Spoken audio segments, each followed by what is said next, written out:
The chamber hums with restless chatter until Jasmine Crockett's voice slices through the air, measured, unwavering, every syllable landing like a verdict. The congressman across from her shifts in his seat, the smirk fading as the weight of her words settles.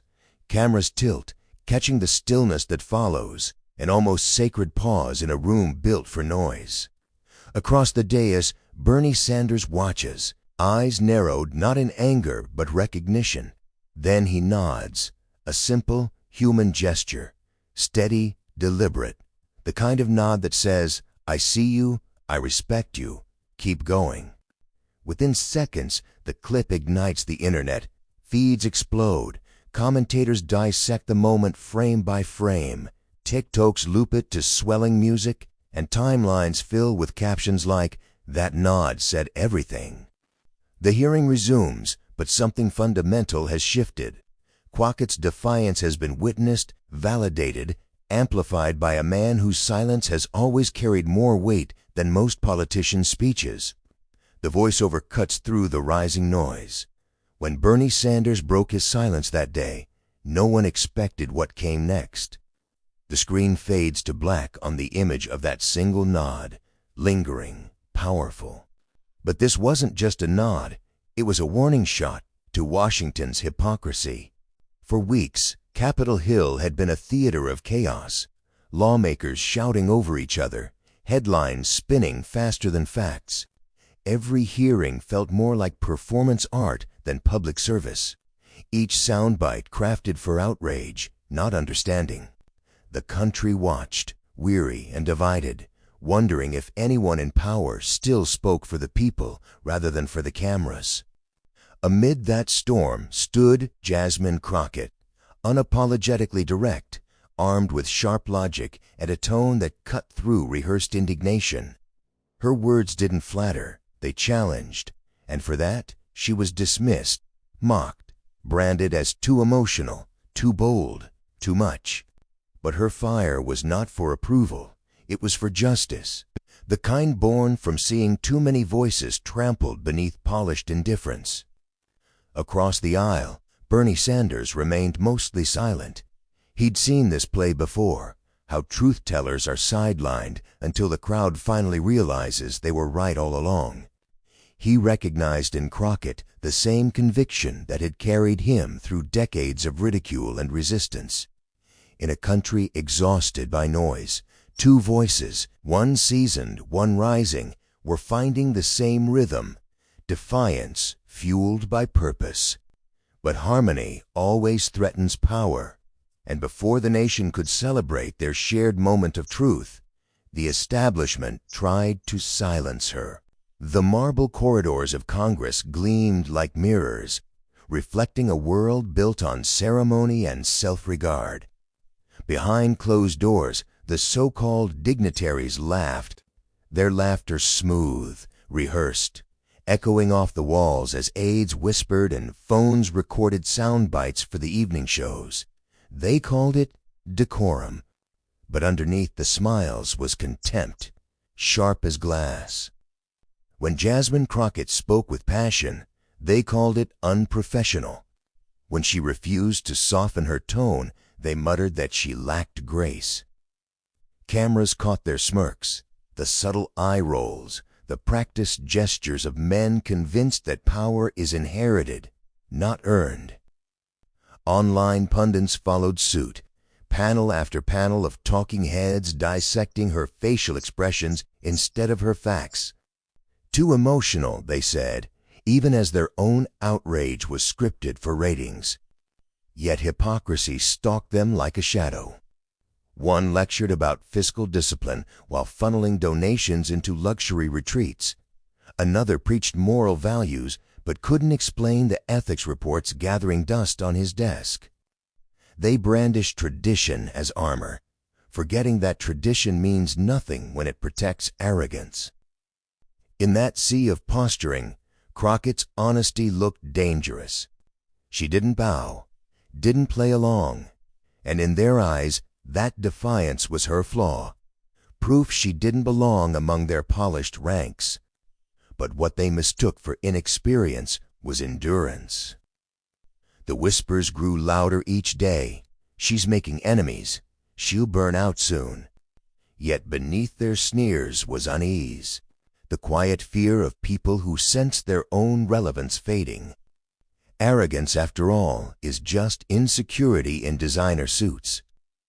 As the hearings rolled on and cameras circled, their confidence began to look brittle, their smiles strained. They had built their careers on performance, and now someone was rewriting the script in real time. They underestimated the woman who had spent her life fighting to be heard. Long before the bright lights of Washington, Jasmine Crockett was defending the unheard in cramped Texas courtrooms that smelled of coffee and desperation. She stood beside clients who couldn't afford a second chance, speaking for those the system had already decided to forget. As a public defender, she learned that justice wasn't blind, it was busy looking away. But Crockett refused to. Every late night, every hostile courtroom, every threat she faced only sharpened her resolve. She wasn't chasing prestige, she was chasing fairness, one case, one person at a time. Her authenticity became her armor. She spoke like the people she represented, plain, direct, unfiltered, and that made the polished class of politicians uneasy. When she entered Congress, she brought that same voice with her, and the same refusal to perform. While others rehearsed talking points, she spoke from lived pain. When colleagues whispered that she should tone it down, she smiled and got louder. Across the country, Bernie Sanders had walked a parallel road for decades. He'd been mocked for his stubborn idealism, caricatured as naive for believing that compassion could be policy. Yet, like Crockett, he understood that decency isn't strategy, it's survival. Both had carried the weight of being dismissed by the powerful, yet neither learned to bow. 2 generations apart, they shared one moral compass: justice for the ignored, fairness as a creed, courage as a habit. Crockett's fire was the echo of Sanders' endurance, a passing of the torch, not through ceremony, but through recognition.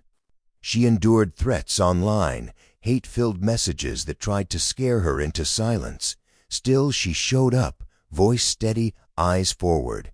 Her truth wasn't always eloquent, but it was unmistakably hers. And somewhere in Vermont, an old progressive smiled at the familiar rhythm of her defiance. Their lives had been separate stories of resistance until the day the camera caught his nod. A small gesture, but loaded with everything they both stood for: resilience, respect, and the quiet revolution of refusing to bend. It wasn't mentorship, it was acknowledgement. One fighter seeing another in the arena and knowing instantly that history was watching. And when their paths crossed in that hearing, history blinked. The hearing room pulsed with noise, papers shuffling, microphones clicking, egos adjusting themselves in leather chairs. The antagonist leaned forward, voice dripping with mock courtesy, the kind that hides a blade behind a smile. "Congresswoman," he began, "perhaps if you focus less on emotion and more on facts." The smirk landed like an insult in slow motion. Crockett didn't flinch. Her hands rested calmly on the desk, her gaze locked. "With all due respect," she said, tone precise as a scalpel, "facts are what I deal in. Emotion is what you bring when the truth makes you uncomfortable." A ripple spread through the room, low murmurs, shifting seats, a collective intake of breath. He interrupted again, louder this time, hoping to reclaim control. But she spoke over him. Not shouting, not pleading, just steady, the kind of voice that makes arrogance sound suddenly small. "You can try to talk over me," she continued, "but that won't change what the record shows. It won't change who you failed to serve." The camera zoomed in. Her eyes flashed with the fire of someone who had been silenced too many times to ever accept it again. Every word hit with surgical precision, her arguments leaving no room for escape. The antagonist's smile wavered, replaced with something closer to panic, masked as irritation. Narrator voice. Every sentence was a strike against cynicism. Every pause reminded them that truth doesn't need to shout. It only needs to stand its ground. The air thickened. Even the reporters stopped typing, drawn to the duel unfolding in real time.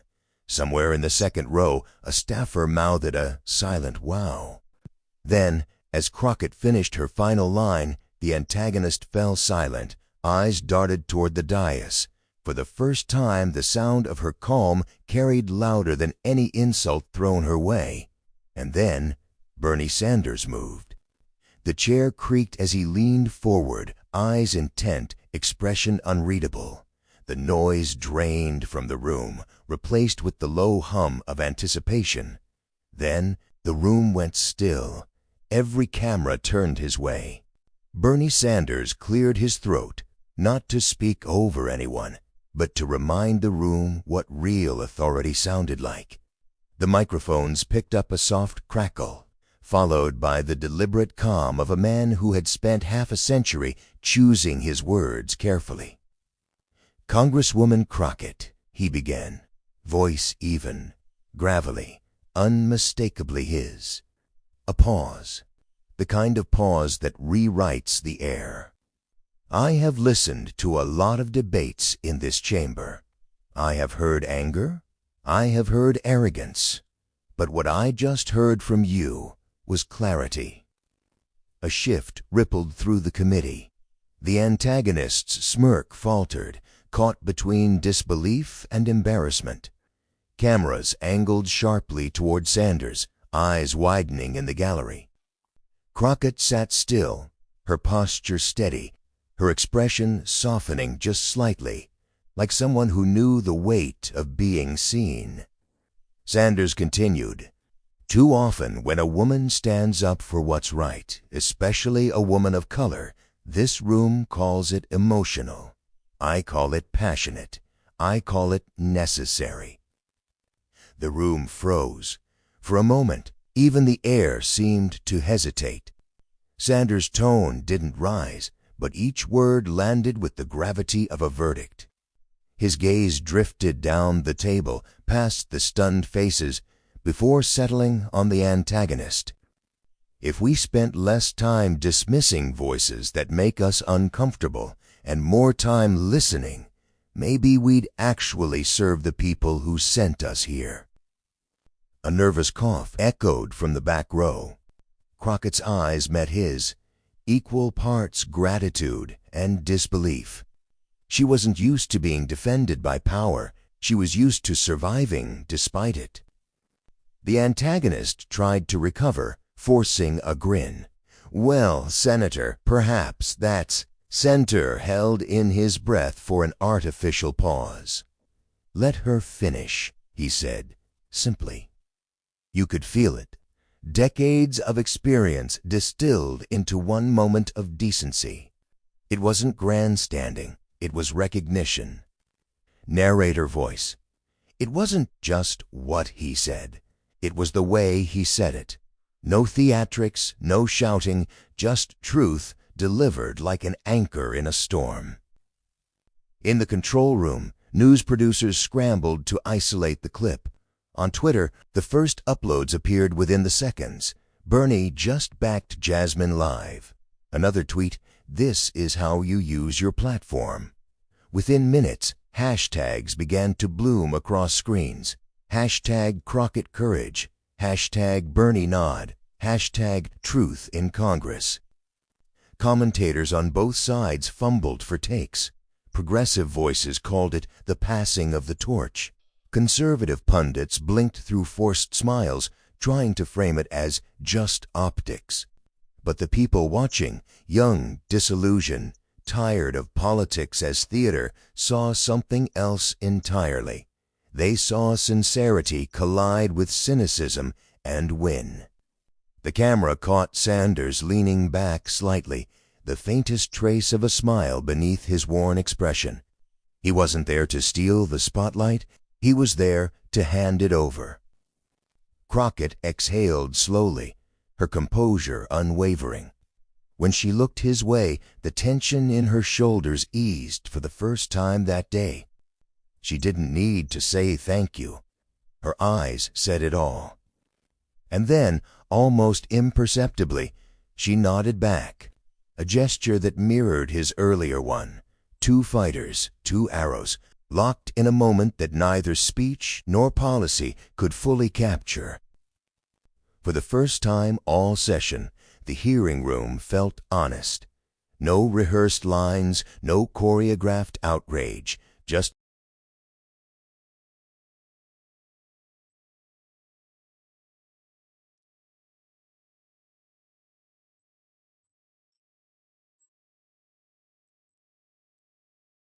shuffling papers that no longer mattered.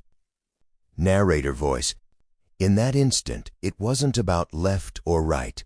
It was about right and wrong, and everyone in the room knew which side they wanted to be on. The chairman's gavel finally struck, but it couldn't puncture the quiet that lingered after. Crockett turned her gaze towards the audience, towards the cameras, the world beyond the marble walls.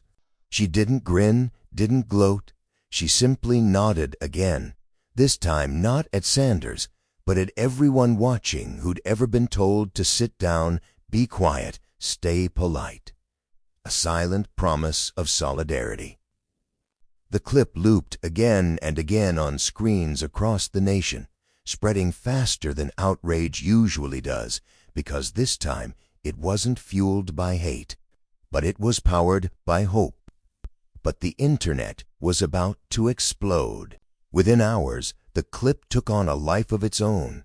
Hashtag Crockett Courage trended first, followed by hashtag Bernie Nod, then a cascade of sub-hashtags and remixes that fused into a digital chorus.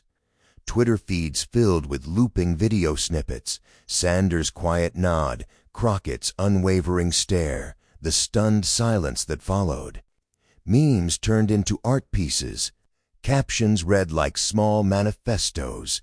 Respect is revolutionary. On YouTube, reaction videos multiplied. Commentators analyzed every frame as if decoding a symbol from a lost era. One late-night host played the clip twice, letting the audience soak in the stillness before saying, half smiling, "That's how you end a debate without saying a word." The crowd roared, not in mockery, but relief. It felt like permission to hope again. For once, supporters from both camps, Bernie loyalists and newcomers inspired by Crockett, shared the same posts, a rare truce in the digital trenches. Underneath the fiery retweets and the emotional comments, a quieter sentiment grew. Maybe decency wasn't dead after all. Maybe respect could still trend. The narrator's voice dropped to a hush. For one fleeting moment, decency felt viral again, not because it was loud, but because it was real. Think pieces emerged overnight. Journalists called it a generational bridge. Scholars dubbed it the civility moment. And activists whispered that maybe something had shifted in the public mood. The nod wasn't just approval. It was a mirror held up to a tired nation, showing what leadership could look like when ego steps aside. But beneath the celebration, under the applause and the retweets, another question began to simmer. The noise of unity would fade. It always did it. Would the momentum last? Would the system swallow this moment like it had swallowed so many others before? The narrator's tone dropped to a hush. Yet beneath the praise lay a bigger question. What comes after the nod?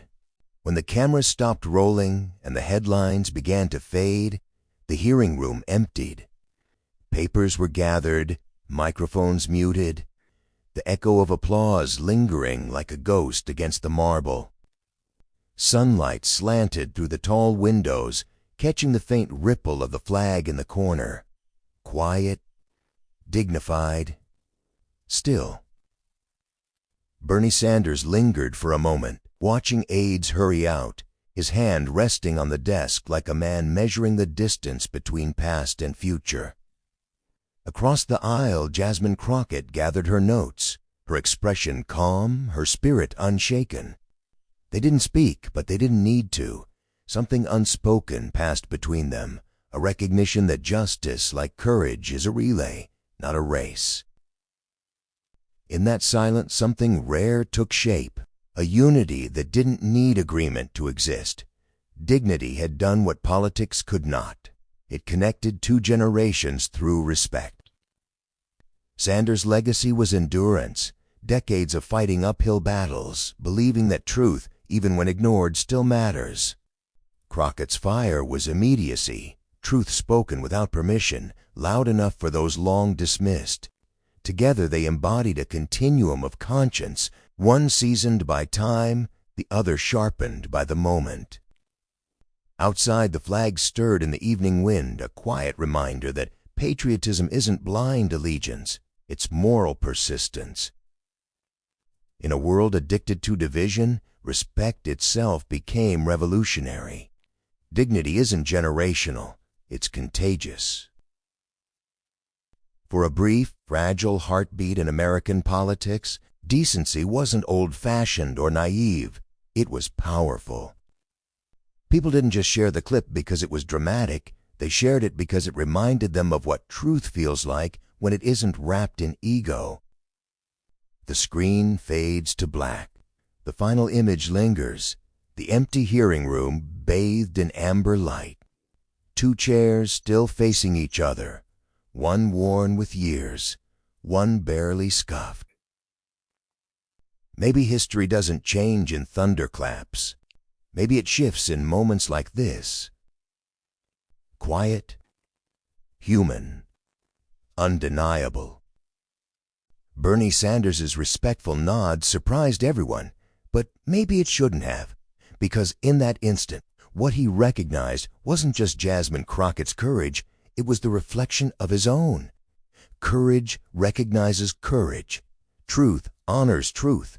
And when those two forces meet, even the most divided room can remember its humanity.